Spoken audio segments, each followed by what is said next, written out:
If you like to talk to tomatoes, if a squash can make you smile, if you like to waltz with potatoes, up and down the produce aisle.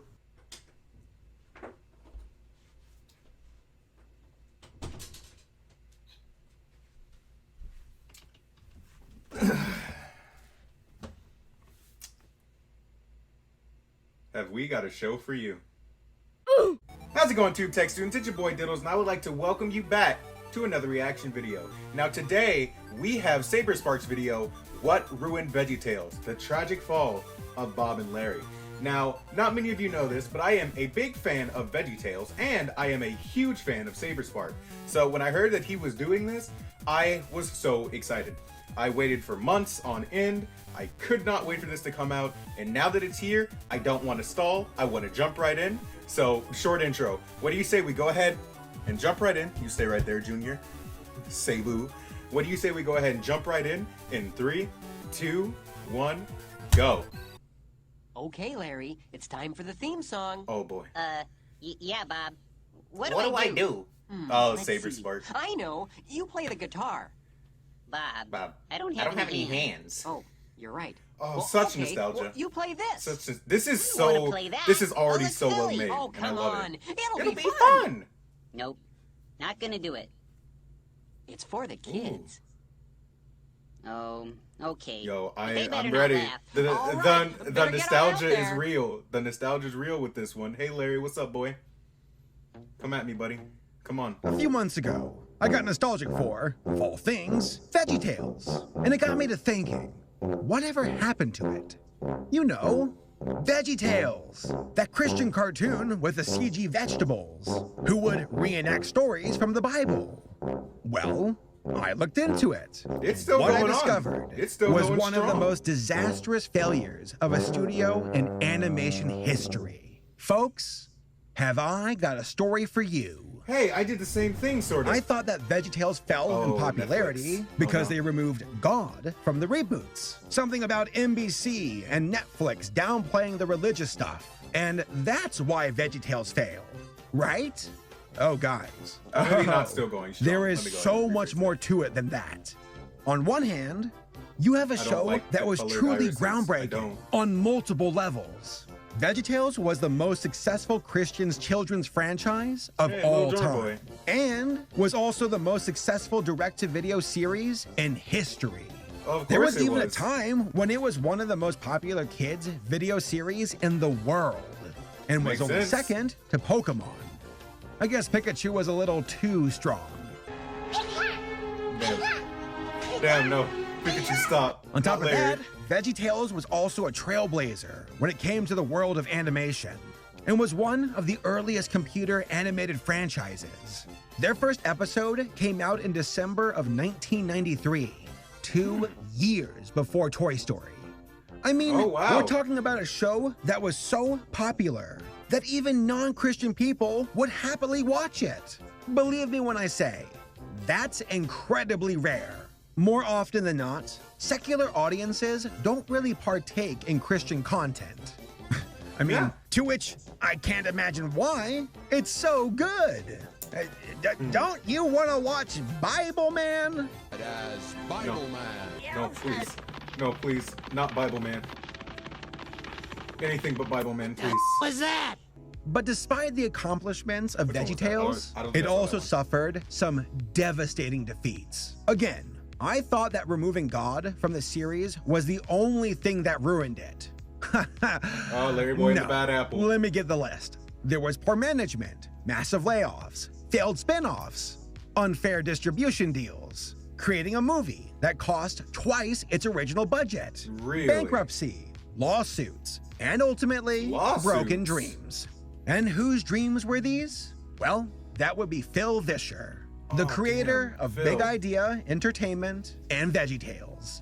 This guy was taken for a ride, for an absolute ride, and essentially had his creation ripped from his arms. Seriously, I have never felt more pity for a person in the animation industry than Phil.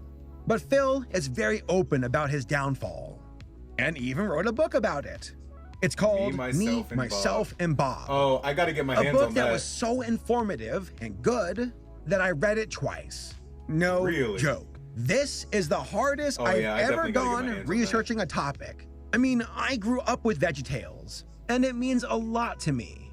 I rewatched the episodes, listened to the soundtrack. Good? I got to interview Phil. Or Duke and the Great Pie War. I strictly ate meat for the past 5 months just to be safe. And I even bought these puppets of the characters from eBay. Oh no. I actually don't know. I felt that's terrifying, Saber. I just like they were whispering my name.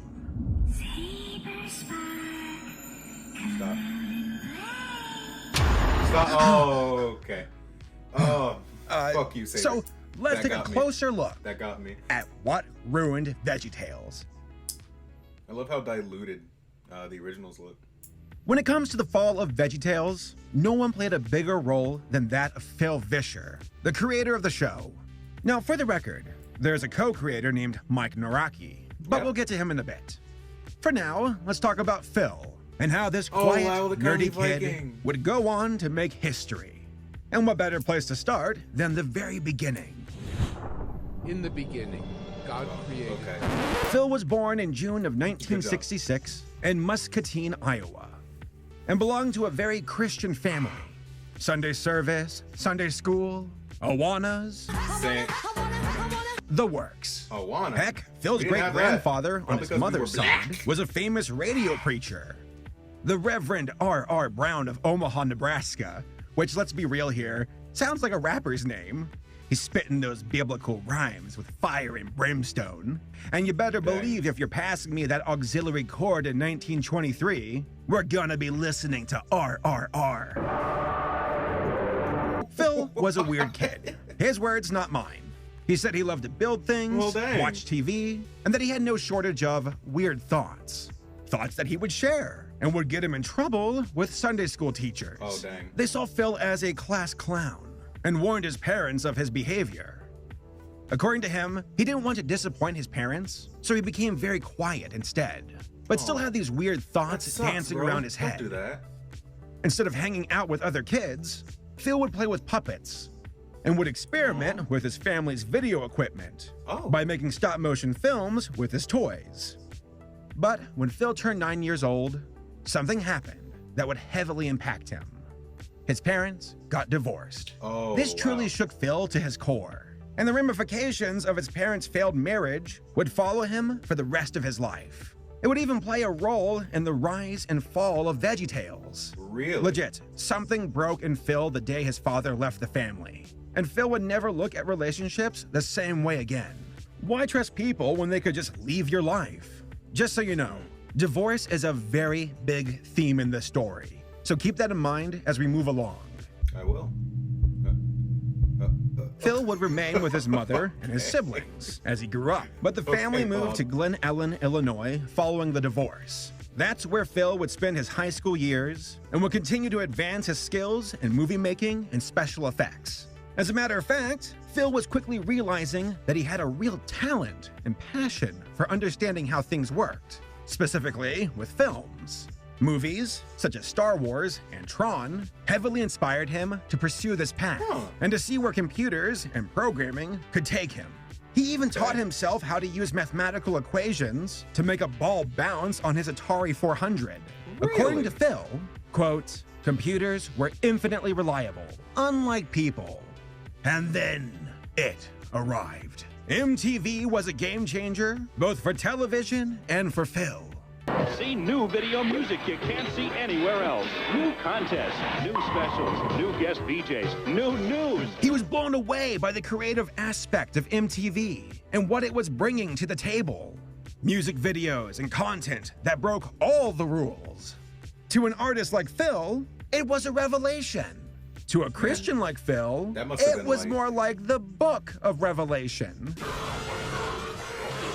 That must have been a crazy time when MTV. Pelvic thrusting, curves on woman, Beavis and head. Phil was very alarmed at the ethical implications of MTV. and what the channel was broadcasting into the very homes of red-blooded Americans. Oh, dang. She's gay now. Who would have known? Can't believe it. The soul of the nation was now at risk, and MTV was the catalyst that made Phil realize what his purpose in life would be: to use filmmaking as a way to reach out to people and bring them closer to God. It would be both his job and his ministry. And how did Phil begin this journey? By dropping out of college. He went to St. Paul Bible College for 3 semesters. Really? But then was kicked out for failing chapel. Phil, dude, really? How did you fail chapel? All you gotta do is read the Bible out loud. Here, I'll do it. In the beginning, Gosh created the... In the beginning, Gosh created the Oh, God. In the beginning, Gosh created the heavens and the... it's not Gosh, is it? In the beginning, Gosh created the heavens... son of a... But college was not a complete loss for Phil, for it was there that he met the future co-creator of Veggietales, Mike Naraki. The two were on a puppet team at the college and would go to churches and nursing homes to put on shows. Puppets.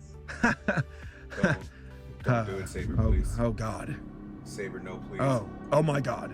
I can't. They would take even this write again, scripts please. together, to which one would become the future basis for a Veggietale short called The Forgive-O-Matic. Needless to say, Phil and Mike really clicked, but both of them would fail college and eventually went their separate ways.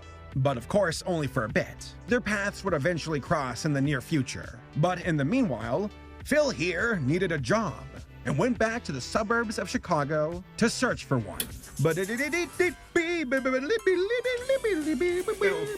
So Phil was now a college dropout and was on the hunt for a job. In 1985, he found one at a Christian video production company in Chicago. There, he would duplicate VHS cassettes. Remember those? I do remember them. A lot. And he would work the graveyard shift. Why? But according to Phil, he preferred that. He got to be alone and could spend his free time at work reading up on other equipment and teaching himself how it works. As a matter of fact, that's how he became a video editor. In 1986, the first wave of computer animated companies started to arrive and were being hired to create commercials for companies. Well, it turns out that Phil's boss wanted to get in on this growing market and bought something called the Bosch FGS 4000, one of the first commercially available computer animation systems. Oh, okay. Phil's boss even paid to train him to understand the equipment. Around this time, Mike came back into the picture and joined up at Phil's company. Soon after that, the boss made the decision to move the office into the heart of Chicago, and Phil and Mike both decided to move downtown with it. So there you have Phil and Mike, two young guys working at a production company in Chicago. But then they had the idea to make their own little project on the side called A Day at the Beach. It featured Phil and Mike wearing sunglasses as they drove a banana car through a cartoon world, and a bunch of other silly antics. In a way, if you replace Phil and Mike for Bob and Larry, you're kind of looking at the very first Veggietales film. Is there a way we can still watch But that? after 3 years of working at the production company, Phil decided that it was time to set off and launch his own business. He wanted to play a larger role when it came to the creative process and marketing of a company. In February of 1989, Phil launched GraphX Studios and started to look for business opportunities and clients to work with. Now, a big challenge Phil initially faced was affording equipment. So he struck a deal with another production company, where he would buy time to use their equipment, but at night. But then a certain someone entered Phil's life. Someone very special. Lisa. Lisa and Phil originally met at a Bible conference and really hit it off. Like, really well. Cause the two got married after dating for 2 years? And then they had a kid on the way. And to make matters worse, Phil was broke. Oh, dang. But money isn't everything. Big oof indeed. Bite your tongue. Yes, it is. Yes, it is. But real talk, Phil and Lisa YouTube. really clicked. No, you're not. It turns out that Lisa's parents were also divorced. so the two were able to relate over that. In the book, Phil says that his successful marriage with Lisa is his greatest achievement in life. Which, let's be real here, is really saying something. Since Phil wrote this amazing song. Everybody's got a Water buffalo, yours is Facebook, mine is slow. Where we get them, And that's I hard don't to know. top. So life was starting to pile up. I don't know for how Phil. I forgot the word fast, folks, but I did. Believe me, this was just the beginning. At this point of the story, we're going through the fun underdog phase. Just wait till we get to the real drama. I am not prepared. Phil said in That's the his Christmas book star, that computer I think. animation would be the key to his storytelling. But he also Star of knew Christmas, how I think difficult that's that what it's path would called. be. He even considered going the live action route and No. copying the successes of other Christian shows Nah, like I didn't- McGee and Me, I didn't which, like to be McGee and Me. fair, had some animated segments too. Really By didn't the like way, it. folks, I watched an episode of this, and it is the most 1990s show ever made. It is very It's like what 1990s. Horsing Around was making fun of. Around this time, McGee and Me was the talk of the Christian town and was the show to beat. It was very popular There was in a Christian sequel series, bookstores and I don't remember what it and was. was handled by Focus on the Family and Tyndall House Productions. But Phil here thought, maybe I can do better. Maybe, just maybe, I can produce my own half-hour-long computer animated home video. A chance for him to create art and launch his ministry. I mean, how hard could it be? That's one fine-looking... Ministry. Why doesn't mine look like that? Ah! I should probably watch The Simpsons at some point. In early 1990, Phil kicked things up with his pursuit of computer animation and decided to go to SIGGRAPH, which stands for Special Interest Group on Graphics and Interactive Technologies. It was basically a convention for folks who wanted to discuss What? and showcase computer graphics. There were lots of big people Oh, from is the that industry like, there. early But the stages of biggest virtual takeaway reality? for Phil was the introduction of a brand new technique called Lattice Deformation. It allowed animation models to stretch and squash as they moved. Folks, this was a game changer for the animation industry and especially for Phil. Even Pixar's old animated shorts did not have this kind of animation. Really? But Phil's could. He decided to get his hands wow. on this new Okay. animation software and make his half-hour-long film. He would just have to make sure that he had compelling, yet simple characters to work alongside the software. Something without limbs. So during the day, Don't Phil show would me do work that for his ever again, clients. please. And then at night, don't. he would focus on making his kids show. The only problem? Haha.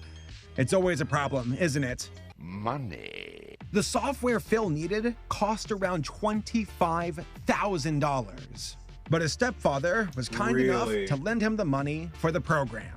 Phil got lucky, but still had quite the road ahead of him. He had a wife. He had a kid Yo, on that the way. investment paid off And he big had a time, small dude. business that was hanging on by a thread.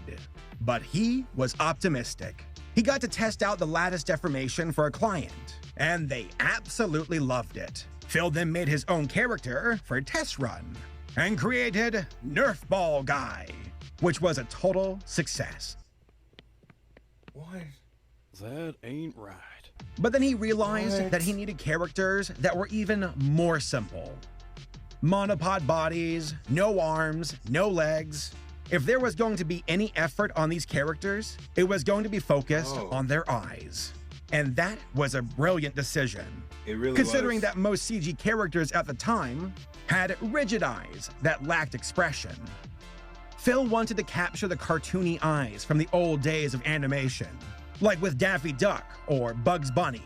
It is legit amazing that the limitations Phil faced would actually provide a solution that would make his characters truly stand out. And now we get to the part where the magic begins. Oh, Wait, yes, magic? please. No, that's witchcraft. So Phil had the technology and a rough idea of what he wanted to do. Now he just needed to finalize his characters. What about, talking candy? Yeah, hey, that could work. Hold It it, could've. said Lisa Vischer. You know, moms are going to be mad if you make their kids fall in love with candy bars. Dun, True. dun, dun, dun, dun. True. Oh my.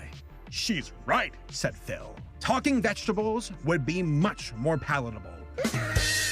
So Phil decided to create a cucumber character, who he nicknamed Mr. Cuke.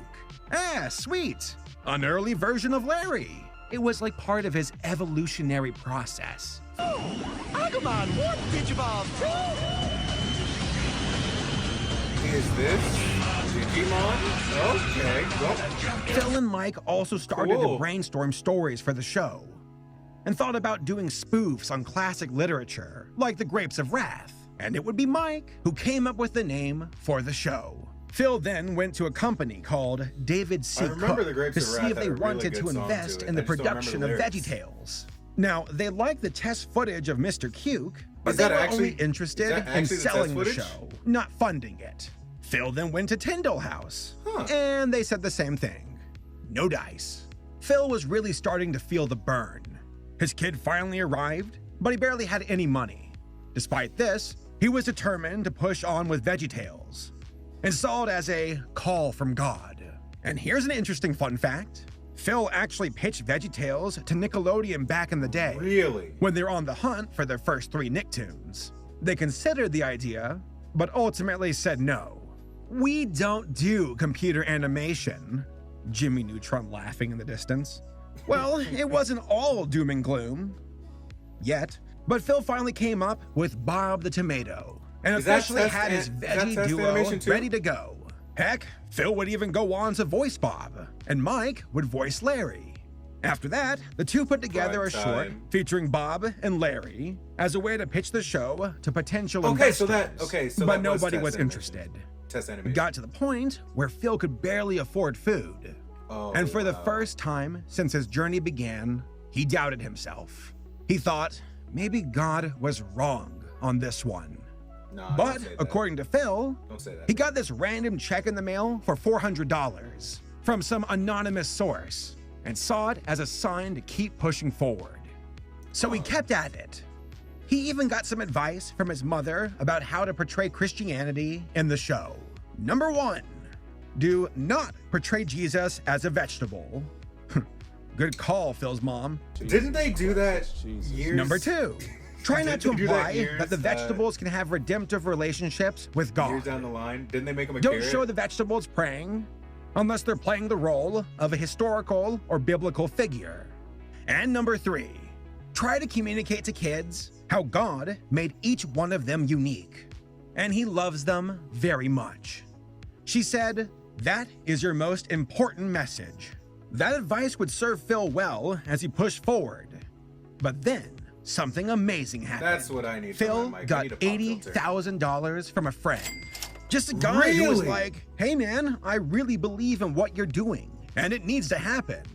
Which is like, incredible. I mean, none of my friends have given me $80,000. To which, at that point, are they really even my friends? You know who you are.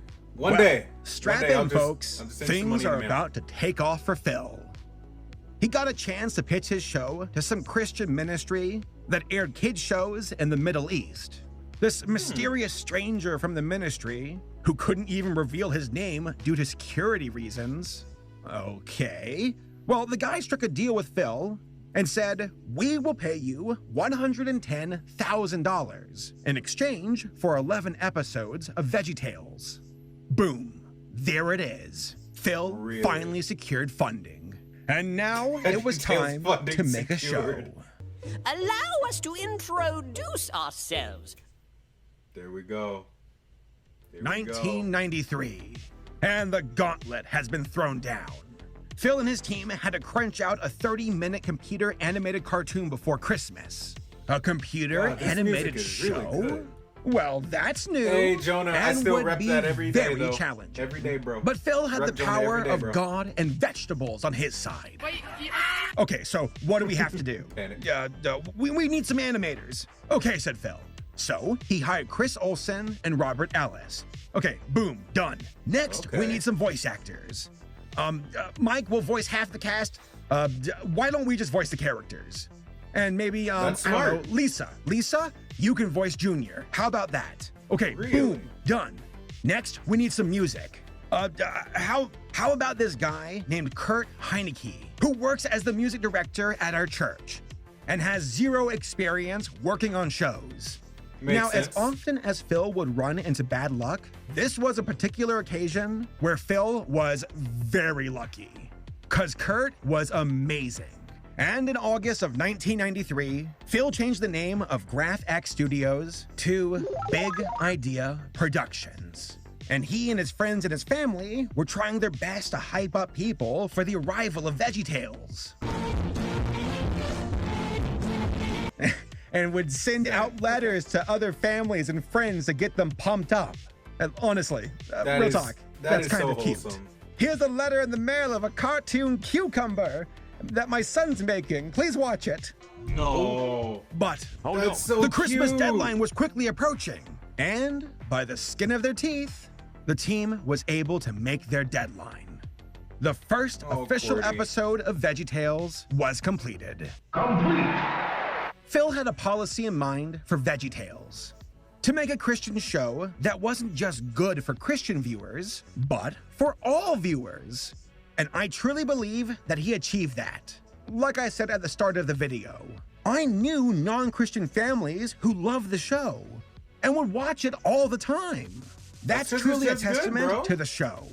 First off, the direction Big Idea went for the animation was brilliant. Focusing on the eyes and face of the models gave these characters such a massive edge when it came to expressions. So many expressions.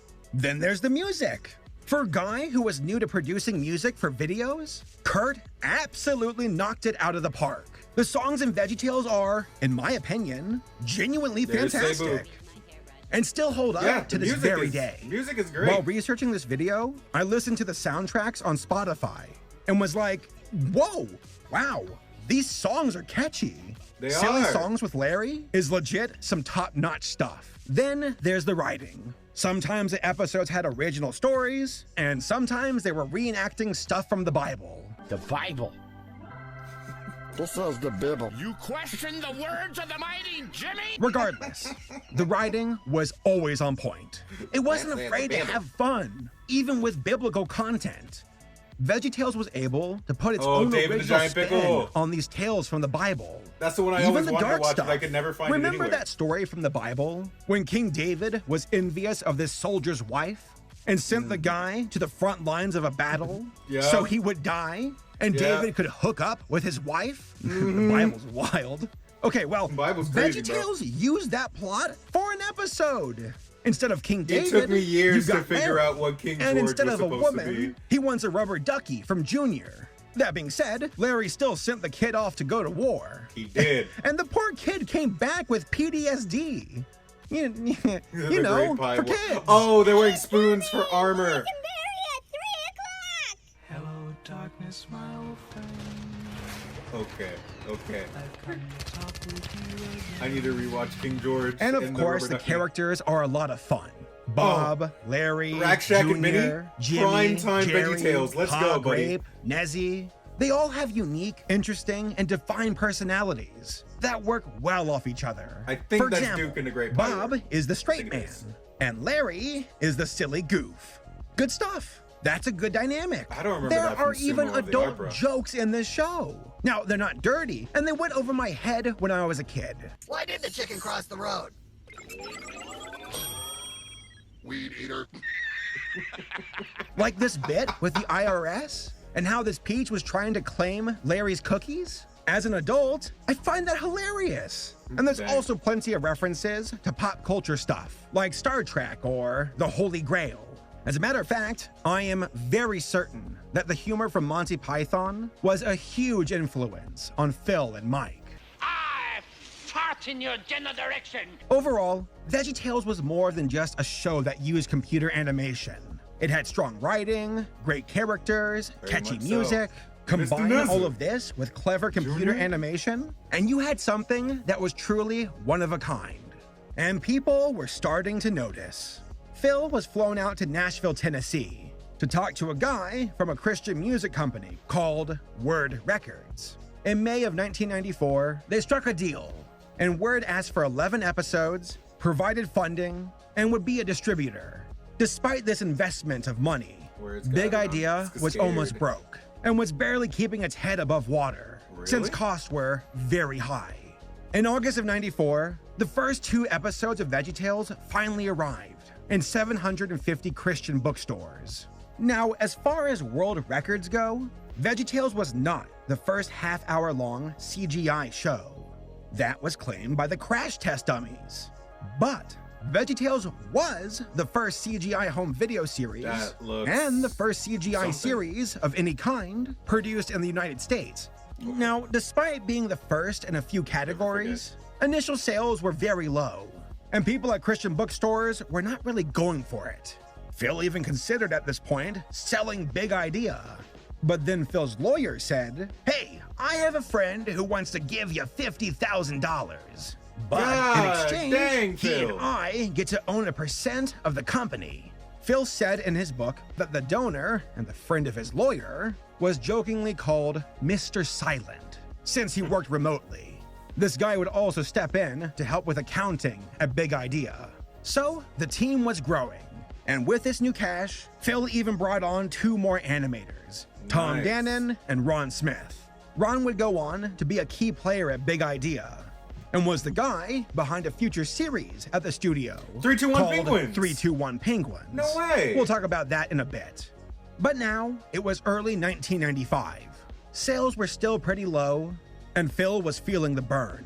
But this vegetable powder keg was about to explode. Oh dang, is it ad time? So, what caused Veggietales to blow up in popularity? A key thing to remember is that Veggietales was primarily sold in Christian bookstores. Unlike Walmart, the people who worked at these bookstores had more freedom to choose what they wanted to put on the TV. Well, it turns out that these young adults and college kids who worked at these bookstores really liked Veggietales. They liked the animation. They liked the jokes. Phil even got letters from adults who were like, "Hey, my husband and I love your show. We even threw a Veggietales themed party for our friends. By the way, we don't have kids." Phil was like, "Wait, what?" Looks like these cool college kids were eating their vegetables after all. I said I don't want any damn vegetables. All right, that's it, young man. No Bible stories for you tonight. And guess what? I need to watch The Simpsons at some point. After that, Phil got a call from a company called Good Times Video, which was known for making terrible rip-offs of Disney films. They were like, "Hey, how about you dump these Christian distributors and get with us? We can sell your talking vegetables at Walmart, unlike them. But if you want to do that, you gotta tone down the Christian stuff." Nah. Phil thought it over, but ultimately turned them down. Veggietales was his ministry. Hey, Esther. So taking God out of it would completely defeat the purpose. Phil kept his faith. Oh, is she the first one with Enter irises? Bill Halgen. This larger-than-life 50-year-old guy who cursed like a sailor but prayed like a saint. He smoked cigars. He slammed down booze. He walked around in crazy suits with custom patchwork pants with clashing colors. The guy was an absolute Chad, and he was there to help Phil. He offered to do all of the business stuff that Phil was too busy to take care of. So Phil made Bill his vice president of licensing. By mid-1996, Big Idea was blowing up. Sales were finally exceeding expenses. And Phil decided to step away from animating and instead focus his efforts on more of a leadership role at the studio. Kind of like what Walt did for Disney. As a matter of fact, Walt was a massive inspiration to Phil. He admired Walt's creativity, his movies, his accomplishments. Phil wanted that. Big same. He desired to be the Christian Walt Disney. His words, not mine. 1997 would be an explosive year for Big Idea Productions. Videos were flying off the shelves and breaking records. And the merch, books, clothes, costumes, puppets.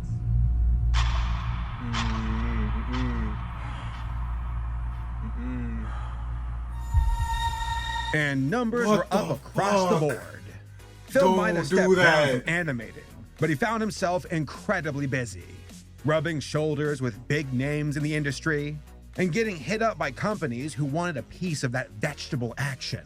Now, a big part in our story, and I mean big, was the arrival of Dick Leach, the owner of Lyric Studios, and the father of Barney the dinosaur. Yep. Phil really liked Dick.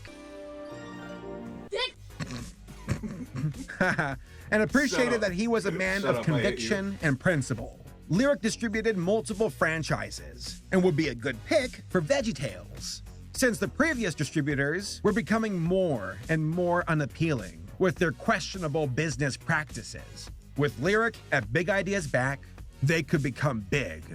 Like, really big. Despite the success of Big Idea around this time, drama was starting to flare up with the team. More people were being hired at the company, and the personalities were starting to clash. Also, the question came up, should the people we hire be Christian? This is a Christian ministry after all. Or is that too unreasonable? I don't think that so would the more matter people with they hired, the less Christian Big Idea would become. Phil was kind of caught between a rock and a hard place with this one. He was afraid the Christian vibes of Big Idea might scare off employees. And to Phil, he hated the idea that others could mess up his life by leaving him. Don't leave me. But there was no time to worry about that. Bob. Phil had a dream, a vision, to take on the big, money-loving, unethical giants of the entertainment industry. Disney, Viacom, Warner Brothers. All of them soulless corporations who stood for nothing and did not care about the heart and soul of America. Very much so. But Big Idea was sharpening its blade and was ready to offer a company that actually had morals and stood for something decent. Phil allows himself to hope for more than glory. Such mad hope. But there it is. Against a secular world, against all odds, we can do it. We can take down the corporations. We can win. Don't look at me like that, Phil. Phil wanted to make something truly significant, something that would outlast him. He thought, God wants me to make a great company. And Phil was ready to commit everything to that dream. His goal for Big Idea, to markedly enhance the moral and spiritual fabric of our culture through creative media. To build the most trusted of the top 4 family media brands within 20 years. Well, if you're aiming to do that, you probably need a CEO. So Phil brought on a business mentor of his, this guy who was previously a CEO of a billion-dollar insurance company. Phil was floored. Sales were going up. Videos were being sold at Walmart.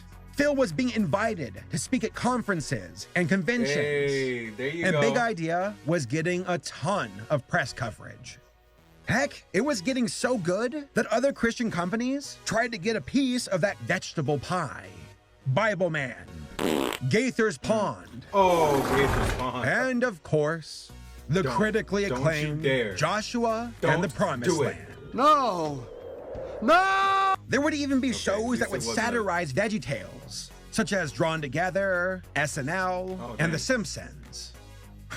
That's when you know you really made it. Yeah. Now, Phil had confidence in the growth of Big Idea. He was hungry and wanted to see his company get big fast. And since he was the majority shareholder, he had full control. So there was nothing to worry about, right? Right? The team was growing. Presidents, VPs, HR, PR, marketing. Veggietales broke records in 1998 and sold over 6 million videos that year alone. It had become the best-selling Christian video series of all time. Phil felt invincible. Big Idea could truly take on the world and become a media empire. Something to rise up and challenge these unethical corporations. Literally nothing could go wrong. I don't like the way this sounds. I don't like, no, please. Not like this. So here we are, the beginning of the end. No. Sure, things were looking good for Phil, but all of that was about to come crumbling down. And the canary in the coal mine? Mr. Silent. He said to Phil, "I'm concerned about the growth of the company. We're spending too much money." And Phil replied by moving the location of Big Idea to a larger office. It was, after all, Phil. God's will. The studio was even catching the attention of Disney, since some of their own animators were quitting to go join Phil and his team. Wow. Yep, Mickey Mouse had officially noticed Bob and Larry. "Ha! I'm gonna chop you up and put you in a salad and feed it to my dog, not Pluto. Goofy, that dog." Oh, dear Lord. Stop calling me a dog. I'm a sentient creature. But things were about to take an ugly turn. Hold up. The staff started to fight more often. Really? Marketing people were starting to tone down the Christian stuff on the Big Idea website in favor of a moral, active demographic. Christian employees were trying to witness and share the love of God with non-Christian employees, leaving Bible tracts at their desk. Oh, I just don't like that. Mom! HR did not like that. But Phil did not want to fire people. He did not want them to leave his life. Oh, no, Also, Phil Phil. mentioned that he wasn't having as much fun anymore. It was all business this, business that. He was stretched way too thin. And then treachery was abound. Oh, no. So it turns out that the president, CFO, and other executives of Big Idea were meeting behind closed doors, conducting business and estimating numbers without Phil's knowledge. Lines were officially being drawn in the sand. Wow. Okay. Phil and Mike were then about to make another critical mistake, creating a cinematic Veggietales movie. Jonah? It was called Wait, all Jonah. of this was going on when And Jonah Phil and Mike was being thought made? it could work. Okay, Wow. so the passion's there. What about the finances? The salary, Kind of. We'll double back on this. Up until now, 1998, Veggietales video sales were going up exponentially. But 1999 would be the year when sales would finally slow down by a considerable percent. In 98, sales increased by 200%. In 99, it was only 10%. And while the sales dipped, the staff only continued to increase in size, and expenses went up with it. They were paying for a larger staff, and the cost to make a single video of Veggietales was now around $1 million. Oh, wow. Is that the sound of a clock ticking? It's time to stop. The list of problems started to grow, and fast. Strap in, folks. This is about to get ugly. I'm not the ready suits for of the this. company were pushing Phil more and more out of the picture.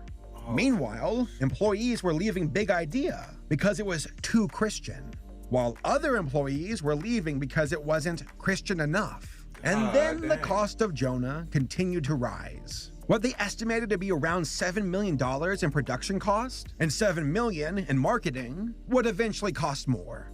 How much more? How much more? And then this dream building that Phil was trying to secure for Big Idea in Lombard, Illinois, blew up in his face. They thought this building would cost around $10 million. Psych! It ended up costing $17 million. And the bank they were working with would only loan out $8 million. This, folks, in my opinion, was the first real big blow to Big Idea Productions. And it was only going to get worse. The project was canceled, and Big Idea lost $4 million in their investment for the building. Ouch. Phil then took a much-needed break after that, but came home to absolute chaos. It got to the point where Phil sat his executive team down and had a let's talk kind of meeting. It did not go over well, and the president of the company refused to talk to Phil until he apologized. Sales for Big Idea in 1999 totaled $38 million. In 2000, the executives were estimating $77 million. That was very optimistic. And worst of all, the estimated cost in 2000 were going to be around $73 million. And most of that was going toward non-animator jobs. Phil did not like that. In January of 2000, the numbers were in. and Big Idea missed their forecasted sales by 80%. And at that moment, Phil decided it was time to fire his president. The guy had been screwing Phil over for long enough. Also, a bunch of other executives were let go, or straight up left on their own accord. Phil was trying to clean out management, and in the process, he crunched some numbers, and then it dawned upon him. Things were really bad. Big Idea desperately needed money. It got to the point they were going to run out of money in only a few months. And they still needed money to finish their movie. But they were $20 million short of being able to complete it. So they reached out to their bank for help. The bank was willing to lend them a helping hand, but there would be certain stipulations. If Big Idea wanted that fat loan, they would have to be kept on track and meet certain numbers. If not, the bank could foreclose on the company. So Phil signed the agreement in August of 2000. 1 month later, and they were out of compliance, meaning the bank could shut Big Idea down. Right about now, you guys are probably thinking, this is the worst it gets. Please don't do this. But I'm not done yet. In late 2000, the expenses for Big Idea were skyrocketing, and sales were also declining. Jonah was in production, and money was extremely tight. So tight that Phil had to cut down his staff yet again. All the executive people were practically gone by this point, except for a new president who stepped in temporarily. The new president did some number crunching, said that Big Idea would be out of money in 60 days, turned to Phil and said, "What did you do to Veggietales?" Where are we on our oof counter? 2 so far? Well, there's number 3. Big oof. Despite the cutbacks, it wasn't enough. And in May of 2001, Phil went forward with a massive layoff, and it broke his heart. He hated to see people go, but it was the only way to cut cost. Unfortunately, it still wasn't enough, and Phil was left with yet another hard decision. He could, 1, fire even more people and only do a Veggietales episode once or twice a year, or B, throw a Hail Mary and hope that the Jonah movie is a huge success. To Phil, choosing option A would be akin to losing faith in God, and he wasn't about to do that. Phil and Mike also had the idea of doing a spin-off of Veggietales called The Cartoon Adventures of Larry Boy, but it would be done in Flash to save time and money. By the way, Phil, if you're watching this, you said in your book that Dexter's Lab and Powerpuff Girls were done in Flash. That was wrong! Oh, dang. Who do you think you are? Yeah, get on my level. Get back to me when you have a YouTube channel. I already have one. Stupid. What have you ever done with your life except for making my childhood? Big Idea also launched another series called 321 Penguins that was headed by Chris Olsen, who, at this point, was essentially running the animation studio. The hope here was that Big Idea could leverage I remember 321 Veggietales Penguins being pretty and good, use it to expand their brand. Like, not with other amazing, shows. but it was pretty good. Guess what? Didn't work. A lot of fans didn't care for the visual style of Larry Boy, while 321 Penguins wasn't nearly as popular as Veggietales, but cost almost just as much to make. That would be oof number 4. And then, as is the running theme in Phil's story, that was a vegetable. Things got worse. So it turns out that Big Idea never officially signed the contracts to give distribution rights to Lyric Studios. Instead, it was more of a verbal agreement, which meant the contract was not legally binding. Phil only signed up with Lyric because he liked Dick. Stop. And knew he was a good man who kept his word. If anything about Lyric ever freaked Phil out, he could walk away from it. Well, it just so happens that Dick was selling Lyric to a company called Hit Entertainment, the corporation who owns Bob the Builder, Thomas and Friends, and a bunch of other kid franchises. And to make matters worse, there was no way for Phil to talk to Dick about it, because soon after, he died in a freak accident. Phil did not want to sell Veggietales to Hit. But he also knew if HIT did not own said property, they would most likely not promote it as much as their own franchises. So, in early 2001, Phil made the decision to leave Lyric and signed up with WEA instead, which was the music distribution company at Warner Brothers. Oh. Ironic. Phil wanted to stand against Warner, but now needed their help. They offered to advance enough money to Big Idea so they could finish Jonah, though they would eventually have to pay them back. And 10 days after announcing this deal with Warner, HIT Entertainment slapped Big Idea with a lawsuit. Why you bullying me? They were mad. But the lawsuit could wait. We gotta save Big Idea first. We have multiple ways to do this after all. There's the Veggietales concert. Ah, wait, never mind. That failed. Well, there's the merchandise. That's terrifying. Ah, shoot. That money belonged to the distributors. Well, what about the movie? Yes, the movie!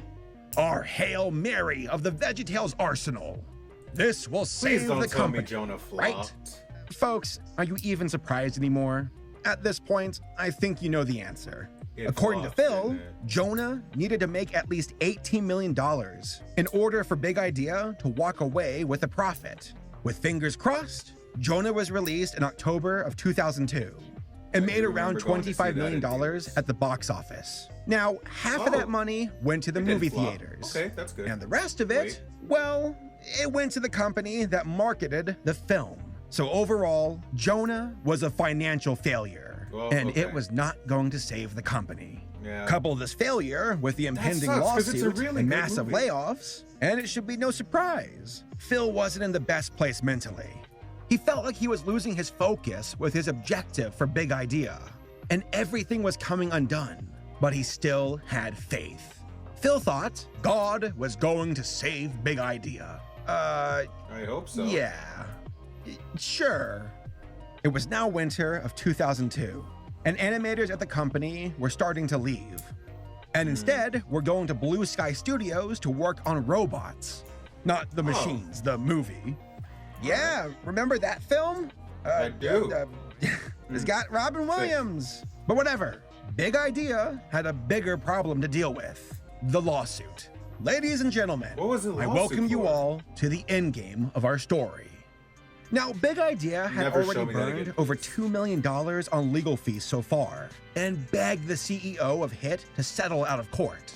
He said, no, this guy was out for blood, and it was time for a court battle. In this corner, weighing over 10,000 pounds, Barney the dinosaur. And in this corner, weighing... Hold on. Never mind. It's Bob the Tomato. Now, fight! The case would go from 2002 to 2003 and took place in Dallas, Texas. During this time, the president of Big Idea left the company, and by April of 2003, only 65 people worked at Big Idea. On the back end, the video sales for Jonah were going well. Too bad Phil did not see a penny of it, since that money would go to distributors. But you know what? Hey, shut up. It's time for law stuff. Phil hated the court proceedings and found them dreadfully boring. His lawyer even told him, hey, Phil, try to look more interested. Well, the argument for HIT Entertainment and their ownership of Lyric boiled down to this. There's actually three main points. One, even though there was not an officially signed agreement, there was a binding agreement based on the original offer letter between Big Idea and Lyric. That since the offer letter was signed by Dick, and the return correspondence from Big Idea carried a signature on a fax cover sheet, that those documents, taken together, constituted the binding relationship. Even though Dick's letter clearly said, quote, there would be no binding relationship until a formal agreement was signed. 2.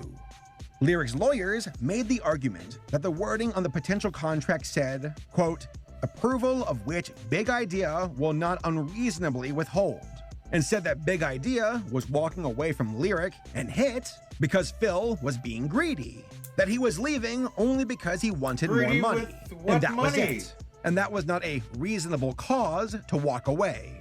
They admitted that Big Idea had the right to approve of HIT's purchase of Lyric, but that they, quote, unreasonably withheld approval. And finally, HIT's lawyers made the argument that Big Idea had given HIT DVD rights to all of Big Idea's videos, even though the contract only said video cassettes only. Their evidence? Big Idea sent 2 videos on DVD for Lyric to use for test audiences only. The lawyers for HIT pointed to the DVDs and noted the logo of Lyric on said covers. See, they said, they gave us DVD rights. Marriage is binding, and that makes me king. See? Phil thought that all of these arguments were completely stupid. To which they were. It was a total stretch of logic. But that's corporate law for you. But this brings us to the final death blow for Big Idea. They lost. The judge and jury agreed with the lawyers from Lyric and HIT and gave them everything. $11 million in damages, payment for legal fees, and of course, Big Idea itself. 14 years of Phil's life work was ripped from his arms in an instant. Despite losing in court, Phil was determined to keep Big Idea together as one entity.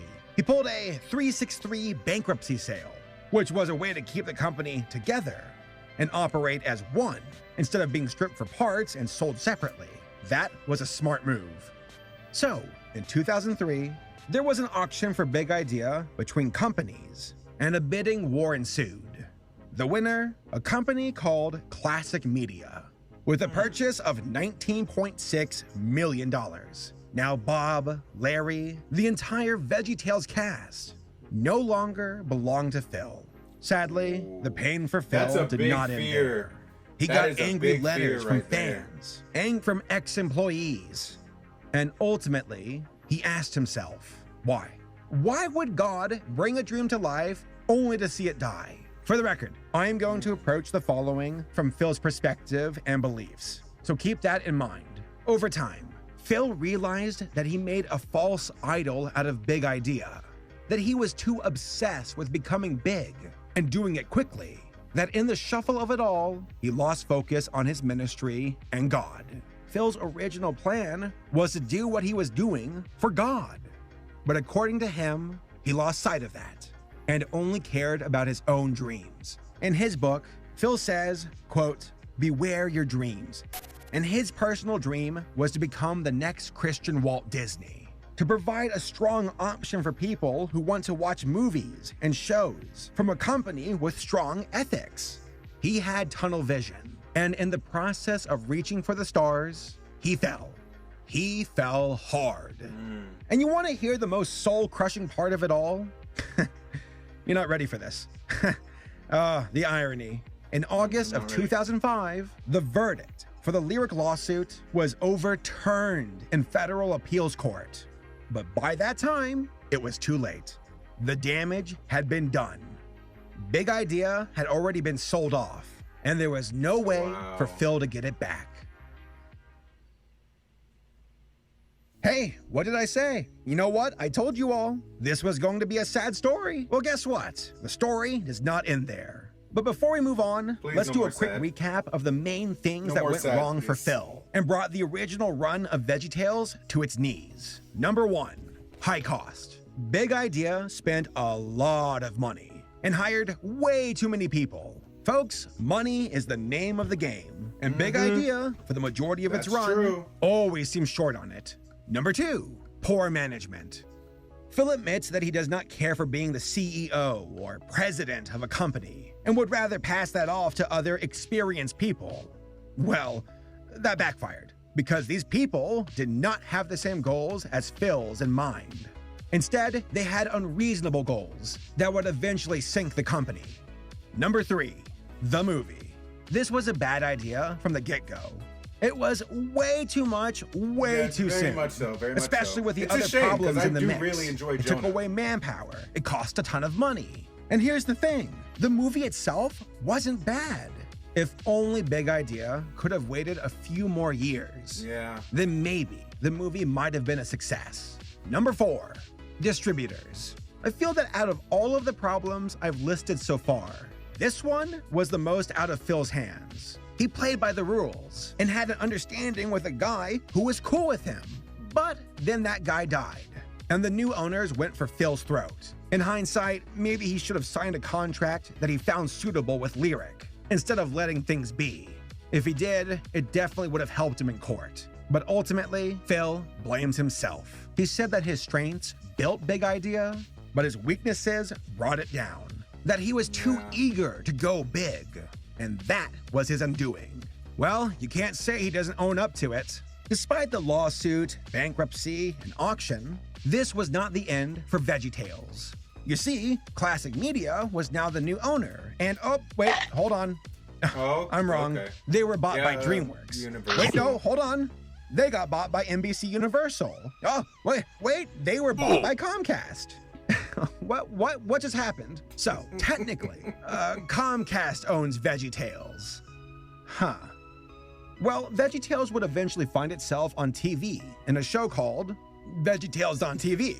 It was repackaged episodes of the original Veggietales, and it ran from 2006 to 2009 on a channel called Kubo. Okay. It was even the top Saturday morning cartoon during its run. I remember watching that. But this was also the time when the new owners started to downplay God in the show. I actually got to ask Phil about this. Celery Night Fever. And he said, quote, one of my favorites. I was upset when an NBC deal resulted in the classic episodes being de-godded, because I had been told that wouldn't happen, and I was involved in that project. I stepped aside when it became clear the shows needed to be secularized. Heck, I mean, there were religious groups that were fuming that they were taking God became less out about of God Veggietales. and more about being just a good One member person. said, quote, and I feel like those are more is successful because of its available biblical to everyone. worldview, not in spite of it. That's the will say that. signature to Veggietales. End quote. Honestly, you know what? That's a fair point. The show did start off as Christian after all, but then things got weird with the Netflix series. Both of them. Veggietales in the House in 2014, and then Veggietales in the City in 2017. I didn't even know they Phil were and in Mike the city. still worked on the shows as voice actors, but that was it. Instead of them, the series was led under the command of Doug TenNapel. Buddy, I don't even know how to say your name, but I don't really care. He was the guy who was the creator of Earthworm Jim. Oh! Not my first choice, nor my 87th. Both of these series featured redesigns of the characters, as the characters had more, anime eyes, I guess? Bobo-san, where's my hairbrush? Yeah. Also, the stories and writing weren't nearly as sharp. Overall, I did not care for In the House or In the City. Is that Larry Boy? Phil and Mike really knew what they were doing originally. And let me tell you, the Veggietales fandom did not care for these reboots either. Nah. I found this crazy forum post from like 2014 that said the following, quote, "No one in this series is cute. Even Larry, the cucumber, I've been crushing on since I was 8, looks like what comes out of your blood if you eat too much green stuff." Really? It's Larry? Shit myself. Larry's hot? Larry's your crush? Well, that's a new one. Oh, by the way, someone replied to this and said, quote, "You're gonna burn in hell for the rant you made." Oh man, these fans go hard. Despite the crushing defeats that Phil suffered throughout the years, there was a silver lining. He got a second chance. In March of 2019, it was announced that the broadcasting rights to Veggietales was picked up by Trinity Broadcasting Network, a Christian-based television network. They wanted Veggietales to return to its original format, and also wanted Phil to be a writer and director on the show. Heck, they got the old band back together. Phil, Mike, Lisa, Kurt. It was like seeing old friends again. Wow. The show is called The Veggietale Show, and the first episode was released in late 2019. I watched it, and it feels a lot like The Muppets, with how they put on a show, and Kermit's running around backstage with his clipboard, trying to keep things in line. It's like that, but with Veggietales. The writing is familiar, the jokes are funny, the characters look much better, and overall, I dig it. Again, Phil and his team brought something unique to the table when they were originally making Veggietales. So it's really good to see them back on the show. Oh, and by the way, the first episode is about making peace. And at the end of the show, Bob straight up apologizes to the rest of the Veggietales for letting them down and asks them to forgive him. If that is not a metaphor, then I don't know what is. So, in conclusion, after sharing this long story of success and failure, I have to say this. I both pity and respect Phil. This truly was a story about a man who was original and brilliant, how he built something amazing, but unfortunately flew too close to the sun and came crashing down. And here's the thing, he admits it, which is refreshing since most people don't like to admit their mistakes. And considering all things, Veggietales was a pretty groundbreaking show and was very good during its original run. I rewatched it while working on this video, and the show absolutely holds up despite its old animation. It's truly a testament that Veggietales was built on creative animation, great characters and writing, and very catchy music. It was more than just Christian vegetables or early CG animation. It was one of a kind, and that is why it became a global phenomenon. Honestly, it makes me wonder what could have been if Phil could have stayed in charge. But in hindsight, it sounds like things played out in a way that ultimately worked out in Phil's favor. He sounded miserable during the late 90s and early 2000s, and seems much more happy now. I suppose all's well that ends well. He did seem really happy. Again, I have a lot of respect for Phil. I know not everyone is on the same page when it comes to religious content, but I see Phil as a genuine guy who meant well. He never struck me as arrogant or mean-spirited. Just a guy who was clever with his creations, but was taken for a ride while reaching for the stars. Props to Phil for admitting his faults, learning from them, and moving on. That takes guts. Overall, I hope more people will see the original Veggietales in a better light and realize how much of a footprint it left on the history of animation. And all thanks to a nerdy kid and his religious vegetables. Well, we're out of time for today, but remember, God made you special, and he loved you very much. Bye. Bamboo. Goodbye. Speaking of which, where are my God-fearing vegetables? What? No, Saber. Saber, stop. Saber, stop. I'll fight you.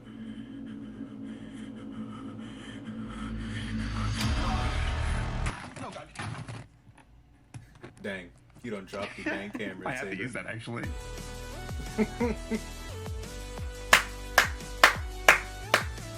Ah! I was not expecting all of that. Wow, that was crazy. Like, actually crazy. Wow.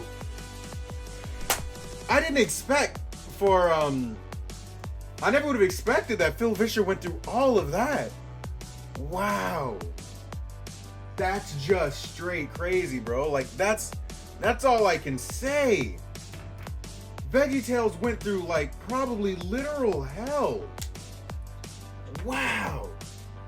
But yeah, that was super interesting. Well researched. Definitely interested. I see some of the pitfalls that people can fall into when they start from nothing and then start making it big. I now know not to get divorced or else I will ruin my own shows. But wow, that was amazing. I really enjoyed that. Very well researched, but to be fair, I've always enjoyed Save for Sparks content. That was great. Thank you for watching these 3 parts on Diddly Do, and thank you for watching the full reaction on the Dream Team. Wow. I'm gonna watch Jonah now. I'm gonna watch Jonah. So with that being said, leave a comment down below letting me know what you would like to see me do next. Don't forget to subscribe and hit that bell icon to be notified of the next time I upload. Don't forget to join the Discord server and check out the merch down in the description. And hey, while you're down there, why not donate to the Patreon to help How to Tube and Dare come out sooner. So with that being said, until next time, diddle out.